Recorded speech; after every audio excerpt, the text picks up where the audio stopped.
Welcome to the Enigma Daily, your daily breakdown of cryptids, conspiracies, UFOs, and the unexplained. My name is Joseph, and today we're going to be analyzing a brand new Class A Bigfoot sighting from a place called Poplar Bluff, Missouri. The report comes from the BFRO, that's the Bigfoot Field Research Organization, the largest database of Sasquatch sightings in North America. So let's dive right in with the details. The date, August 20, 2025. This is relatively fresh. The location, Butler County, Missouri, specifically a town called Poplar Bluff, Missouri, on County Road 448. This individual has a 700-acre private estate out there, and he set up some motion cameras around the property, specifically on the creek beds, so he could detect whether or not the creek bed was rising during the flooding areas. I've never been to Missouri before, but this must be must be a thing out there.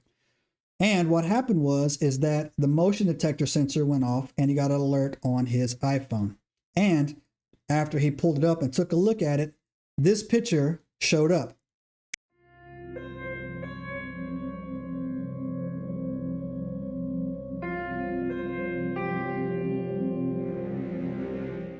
Now, needless to say, he was a little bit shocked at what he saw.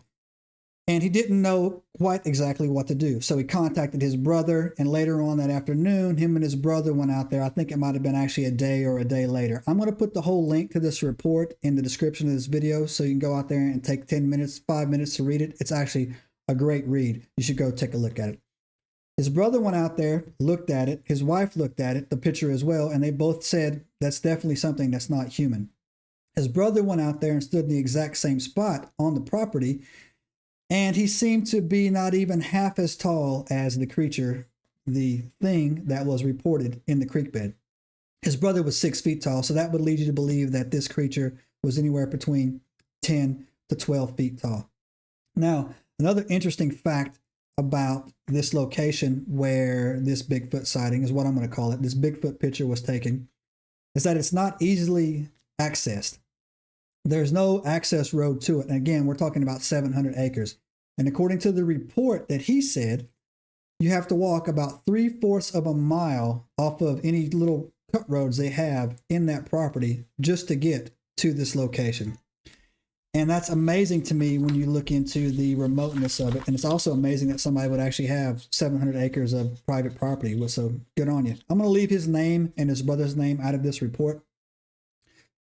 It's in the other BFR report that like I said, that I've linked in the bio, but just for privacy reasons, I'm not going to add that and put that in there too. Another thing that was very interesting about this camera is this camera was a motion detector. He wasn't using it to try to capture wildlife, deers, bears, raccoons or anything like that. So he said oftentimes that blowing leaves would trigger this particular camera. And he said up until that point that this picture had been taken, the camera was down, I think, for like 3 or 4 weeks. And he went out there and did a quick little repair on it to get it up and running again as well. And the fact that it triggered this Bigfoot in the distance shows that normally the things, let me back that up. Normally the things in that, as long as that far away, do not trigger the trail cam, he said. Only it's normally blowing leaves that are a little bit closer. Again, he was just turning it on every now and then to check the, the creek bed levels. But this thing was so massive that even at that far distance, it actually triggered the motion sensor on the camera. And again, so another fun fact about this is that he actually went out and about in the towns and in the cities. The local town he went to, again, 15 minutes away. And he started asking around about, if anybody else had experienced any type of these situations or any type of these, strangeness. And to his surprise, several people have told him that for several years they had heard howls in the area around his farm.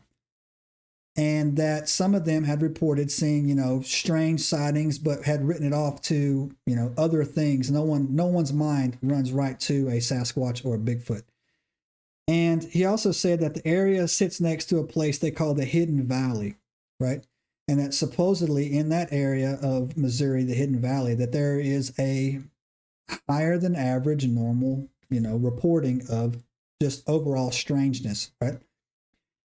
And then he also said that several other people from the town over the years had said that they had seen things that to the best way that they could describe them was a Bigfoot. Now, he also said that one or two of the other people in the environment were talking to him about the area that his creek was at was very remote, but also it was not very easily to cross. The creek bed was, had these larger than normal rocks. It wasn't very smooth or anything like that. So that right there adds more mystery to this story. And I know what people are going to say that, hey, the camera is a little blurry, or the camera is, off in the distance or whatever. But if you go and read this report, it's actually about 2 pages long. He puts a lot of detail in there. For example, he tells you the time of day was 12:30 p.m. And he also said that it was sunny outside. The creek was normal. He was at work. He went back to lunch. After 12:30, he went back and worked until 5 o'clock in the afternoon.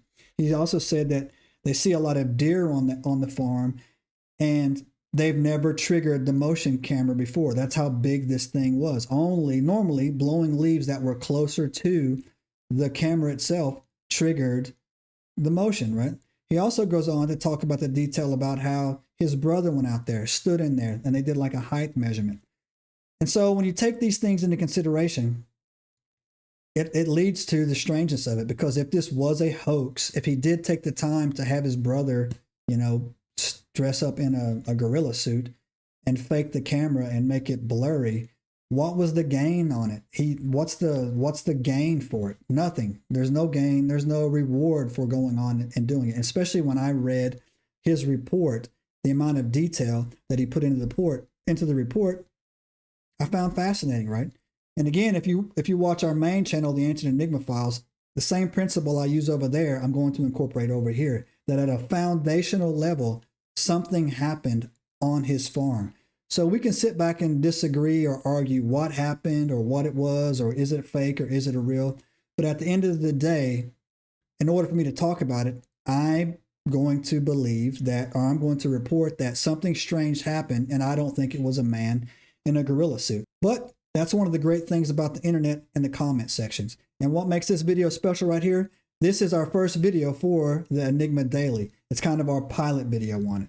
So if you're seeing this, you're one of the first. So I'd ask you to do me a favor on that if you are. Hit the subscribe button, give us a thumbs up, or give it a thumbs down if you want to. But if you give me a thumbs down, at least let me know why you're giving it a thumbs down. And that way we can dig into the reasons on we can analyze that data, and find ways to make improvement on this channel. If you're interested in our long form content, go to our homepage and click on the link that says the Ancient Enigma Files. Go over there and check that out. But this format for this channel is going to be quick 10, 15-minute videos. I'll be going live starting next week, where we just report recent occurrences, recent things that are going on, and things that I might find interesting. So do us a favor, give us a subscribe, give us a thumbs up, leave us a comment, forward this to your friends, argue it out in the comments, and I'll tell you what, we'll see you next time. Subscribe now and turn on the notifications to join us on this extraordinary journey into the unknown.